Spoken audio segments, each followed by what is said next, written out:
All right, so get ready because today we're going to deep dive into Act 2, Scene 3 of Macbeth. Ooh, one of the good ones. It is. It is. So to set the scene a little bit, just in case you don't remember exactly where we are in the play, Right. Act 2 opened with Macbeth murdering King Duncan. Yeah, big moment. Yeah, big moment. And so this is the immediate aftermath, and it gets messy.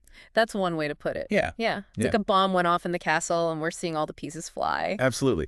And one of the things that Shakespeare does, which is so interesting, instead of going directly back to Macbeth and Lady Macbeth in the scene, we get this drunken porter Yes. stumbling around. The comic relief. Yeah, cracking these dark jokes. And it just feels very jarring, especially coming directly after the scene before. It's a total shift in tone, right?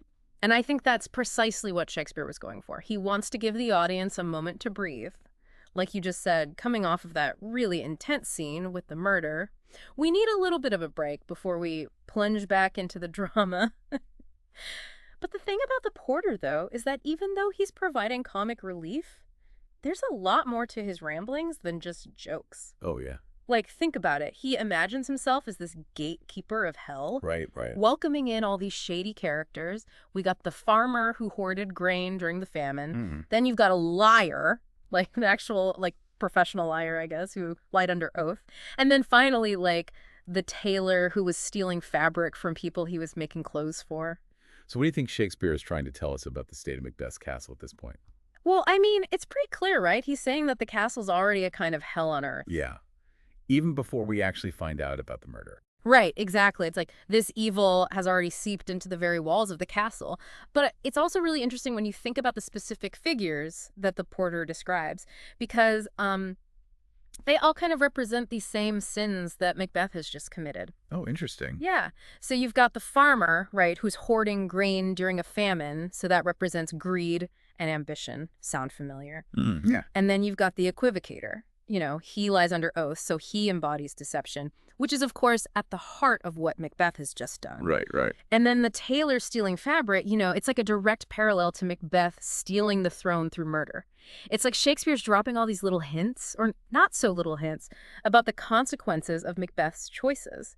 So even though the porter's jokes might seem, I don't know, out of place, Yeah. they're actually foreshadowing the dark path that Macbeth's already on. Totally. And this contrast between humor and horror just makes it all the more powerful. It's like Shakespeare's playing with our emotions, you know, keeping us off balance. It all adds to the sense of unease that permeates the whole scene. Absolutely. So we have this kind of dark, comedic start, but then, bam! Right. Macduff arrives at the castle and discovers the murder. The moment we've all been waiting for. I know. And his reaction is just pure horror, right? He says, "Oh, horror, horror, horror. Tongue nor heart cannot conceive nor name thee." And Shakespeare really doesn't hold back here. Like, he's really laying it on thick with the horror. Yeah, I mean, he's using all the tricks in his playbook to emphasize the magnitude of what's just happened. Yeah. Like you said, the repetition of horror, 3 times. Right. It drives home the fact that this isn't just any murder. This is, the king has been killed. And you have to remember that in Shakespeare's time, kings were considered to be chosen by God. So to murder a king, that's not just murder, that's sacrilege. And Macduff even calls Duncan's body, he calls it the Lord's anointed temple, to emphasize that idea. So for the audience, especially an audience at the time this would have been written, this is like an act of chaos that threatens the entire world. Exactly. It's like the world itself is thrown off its axis by this crime. And then you've got everyone else's reactions, which are so fascinating to watch. Oh, yeah.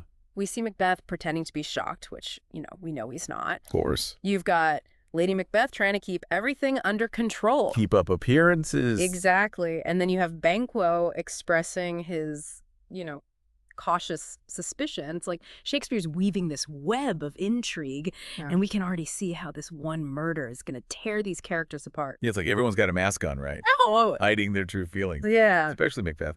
And then he has this soliloquy where he basically says, life is meaningless now, after the murder. Right. He says, all is but toys, renown, and grace is dead. And he just sounds so lost at this point. Yeah, and that soliloquy is so important for understanding Macbeth's internal conflict. Because on the surface, he's achieved what he wanted. You know, he's got the throne, he's got the power. Right. But at what cost, right? I mean, he's gained the world but lost his soul. And that's where we see the real weight of his actions. It's not just the physical act of murder, it's this moral stain that he can't escape. Absolutely. So I have to ask you this because it's something that I've always wondered. Yeah. What about Lady Macbeth's fainting? Oh, that's a good one. Was that real or was that just a show? Like, what do you think? I mean, that is the million-dollar question. Yeah. There are some critics who think it was totally calculated, you know, just a way to distract from Macbeth, to kind of steer attention away from him. But then there are others who see it as genuine, like she's actually horrified by what's happened. And the thing is, Shakespeare doesn't tell us for sure, and that makes her character all the more fascinating. Because we're left wondering, is she truly cold-hearted, or is she starting to crack under the pressure of what they've done? I like that. So Shakespeare wants us to wrestle with these uncertainties, right? Absolutely. Kind of like how the characters in the play are wrestling with them too. Like, what's real, what's not, who's telling the truth, who's lying. Exactly. And that ambiguity, that's what makes Shakespeare so brilliant. And it's also why his work is still so relevant today. Because, you know, we're still grappling with these same questions. For sure. Okay, so we have the murder, we have the shock, we have this suspicion brewing. And then Macbeth does something totally unexpected. Like, just completely out of left field, he kills Duncan's guards. Right. And, you know, he tries to justify it. He says, "Who can be wise, amazed, temperate, and furious, loyal and neutral in a moment? No man." But it just feels like he's trying to convince himself more than anyone else. Yeah, he's grasping at straws. Totally. And remember how we were talking about the porter earlier and the imagery of hell? Well, this is where Macbeth really starts to descend into that metaphorical hell, because he's trying to cover his tracks, but he's only making things worse. Right, exactly. And it's just like that saying, the cover-up is worse than the crime. And just when you think things couldn't get any worse, Right. the scene ends with Duncan's sons, Malcolm and Donald Bane, deciding to flee. Because they're terrified, right? Of course. They don't trust anyone. And there's this one line that Donald Bane says that really sticks with me. There's daggers in men's smiles, the near in blood, the near bloody. Ooh, yeah.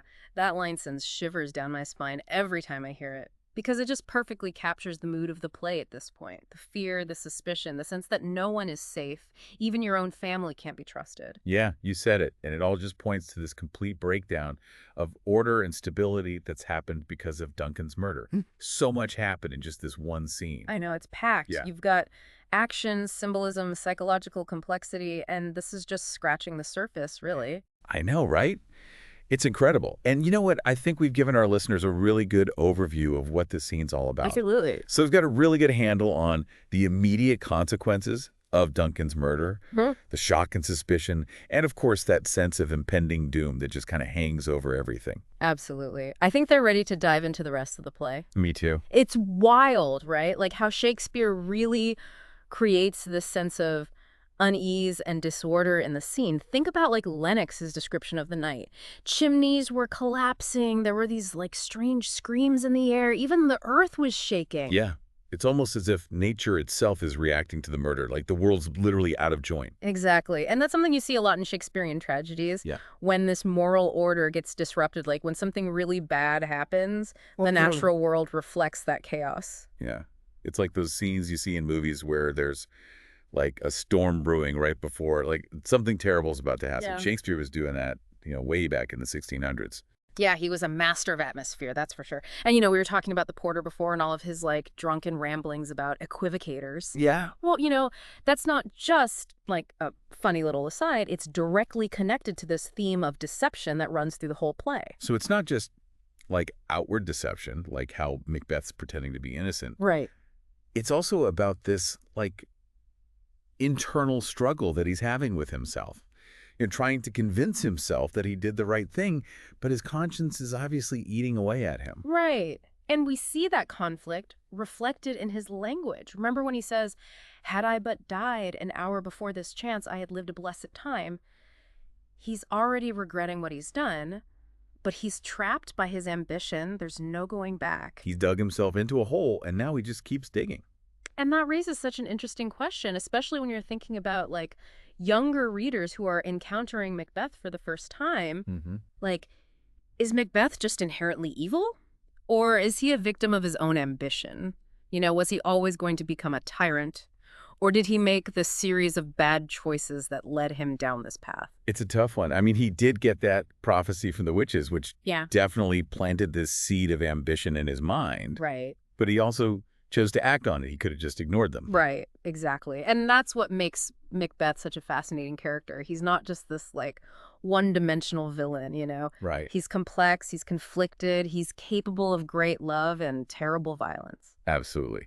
So if we're thinking about this scene, like if we're trying to help like students understand what's going on, like what are some key takeaways they should be thinking about? Well, the first thing that comes to mind is, like, they need to really appreciate how powerful Shakespeare's language is. Like, he's constantly using all these amazing images and repetition and these really cool metaphors to create a world that's both beautiful and terrifying. Yeah.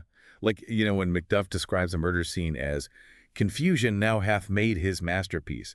I mean, that's such a powerful image. Right. It's not just what they're saying, it's how they're saying it. And I think it's really helpful to encourage students to pay attention to the rhythm of the lines, the word choices, like how the language evokes certain emotions or ideas. That's a great point. I mean, it's like the difference between, you know, reading a text message and listening to someone speak, the tone of voice, the pauses, the emphasis, like it all adds these extra layers of meaning. For sure. And then another really important takeaway, I think, is this theme of appearance versus reality. Because literally everyone in this scene is putting on a facade. They're hiding their true intentions. And, you know, this is a huge part of drama, and it's something that students can connect with, I think, on a personal level. Oh, yeah? How often do we hide our true selves? Yeah. And why do we do it?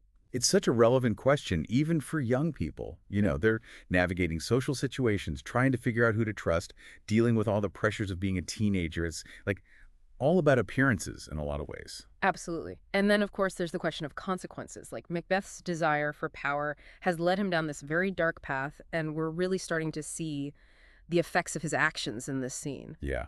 This whole scene feels like a cautionary tale. Like it's a reminder that, you know, our choices have consequences, and sometimes those consequences are irreversible. And it's not even just about the consequences for Macbeth himself. It's about how his actions impact everyone around him, this whole ripple effect. Right. The whole kingdom is being thrown into chaos because of his ambition. It's interesting, too, how Malcolm and Donalbain react to all of this. You know, one decides to flee to England, the other goes to Ireland. Like, they're both obviously terrified, but they choose such different ways of coping with that fear. It's almost like they represent two different sides of human nature, right? Yeah. Like fight or flight. One chooses confrontation, the other chooses to evade the situation. Right. But I mean, both reactions are understandable. I mean, who wouldn't be scared if their father was just murdered and, you know, they were the next in line for the throne? Yeah, I mean, that's a classic dilemma, right? Yeah. Like, how do you respond when you're faced with a threat? Do you stand your ground or do you run away? I mean, there's no easy answer, and Shakespeare doesn't give us one. He just presents the situation and lets us decide what we think. Right, which is what makes his plays so timeless. Yeah. You know, they raise questions that are just as relevant today as they were, you know, hundreds of years ago. I mean, we're still dealing with these same issues. Mm-hmm. Ambition, power, betrayal, the human capacity for both good and evil. For sure. And that's why it's so important for, like, young people especially to engage with Shakespeare. You know, his plays offer such a fascinating window into, like, the human condition. It's a way of understanding ourselves and the world around us a little bit better. Okay, so we've talked about chaos, deception, consequences, this idea of appearance versus reality. What about Lady Macbeth? Yeah. We were talking before about her fainting spell and how it's such an important moment. Yeah. Like, what do you think Shakespeare's trying to do with that moment? What are they trying to tell us? I mean, it's definitely one of the most debated parts of the play. Some critics think it's a sign of weakness. Like, this is the moment when the facade crumbles and we see, like, her true vulnerability. It's interesting because up until this point, she's been portrayed as, like, the stronger one in the relationship, the more ambitious one. Right. She's the one who pushes Macbeth to kill Duncan.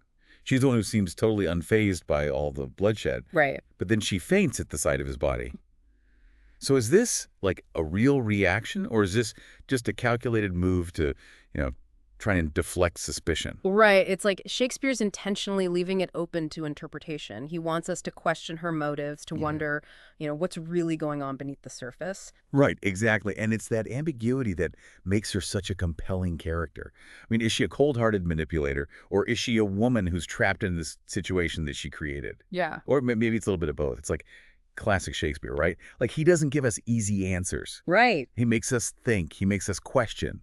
He makes us feel. And that's exactly why his plays are so rewarding to study. Because there's always something new to discover, always another layer to peel back. And even though they were written, centuries ago, they still speak to us today.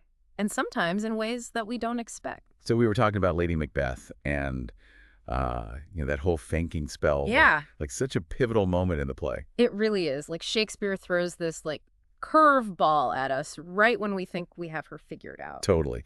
Up until this point, she's been this iron-willed, ambitious figure. I mean, she's the one pushing Macbeth to kill Duncan. She's the one who doesn't even seem to blink at all, the violence. Right. But then she faints at the sight of Duncan's body. Exactly. So it makes you wonder, is this like a genuine reaction?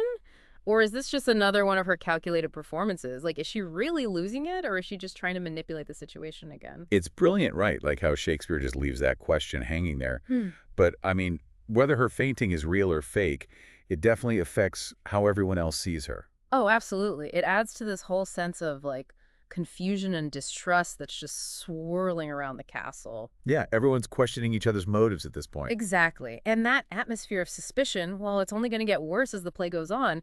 Remember how Malcolm and Donalbain decided to flee? I mean, that's a direct result of the fear and paranoia that Macbeth has created. Right. And that line that Donalbain says, there's daggers in men's smiles, Yeah. the near in blood, the near blood. I mean, talk about chilling. Oh my gosh, right? It's like he's saying you can't even trust your own family anymore. Exactly. And it really speaks to this complete breakdown of order and stability that's happened in the wake of Duncan's murder. And that breakdown is what Macbeth's ambition has created, right? Totally. He thought he could, control the consequences of his actions, but everything is spinning out of control. Yeah, he's trapped in this web of his own making. And with every lie he tells and every violent act he commits, that web just gets tighter and tighter. It's like we're watching a train wreck in slow motion. Totally. And Shakespeare uses dramatic irony so well in this scene, because we know Macbeth is the murderer, but the other characters don't. So it's like we're waiting for the truth to come out. And we're left wondering, how long can he keep up this charade? How long before everyone figures out what he's done? Right. It's like a psychological thriller. Totally. And, this tension between appearance and reality, it's a major theme throughout the whole play. Yeah. Everyone's wearing a mask. Everyone's hiding their true thoughts and feelings. It makes you question, who can you really trust? It's such an important message for young people to think about, too. I mean, especially in today's world with social media and everything, it's more important than ever to be able to look beyond the surface and question what's real. Absolutely. This scene in Macbeth, it's a stark reminder that appearances can be deceiving. It's about learning to read between the lines and pay attention to those subtle cues that might tell you what someone's really thinking or feeling. So as we wrap up this deep dive into Act 2, Scene 3 of Macbeth, what's, the one key takeaway you hope our listeners will remember? I think it all boils down to this simple but powerful idea. Actions have consequences. Macbeth chose to murder Duncan, and that one decision set off this chain of events that he just couldn't control. And ultimately, it leads to suspicion, fear, violence, and his own downfall. It's a powerful reminder that our choices really matter, and that we have to be ready to face the consequences of those choices, both the good and the bad. That's such an important lesson. And you know what? It's incredible how relevant it still is, even all these centuries after Shakespeare wrote it. We all face choices, big and small, and those choices shape who we are and how we impact the world around us. Exactly. And sometimes the hardest choice is the one that puts us on the right path, even if it means giving up something we want. So well said. Macbeth's story is a cautionary tale about how ambition, when it's not kept in check, can lead to destruction. Right. But it's also a story about the complexities of human nature, that struggle between good and evil that exists within us all. Absolutely. And that's what makes Macbeth such a timeless masterpiece, a play that, continues to resonate with audiences even today. We hope this deep dive has helped you appreciate this pivotal scene in Macbeth a little bit more. And maybe see it in a new light. Thanks for joining us. And remember, there's always more to discover in the world of Shakespeare.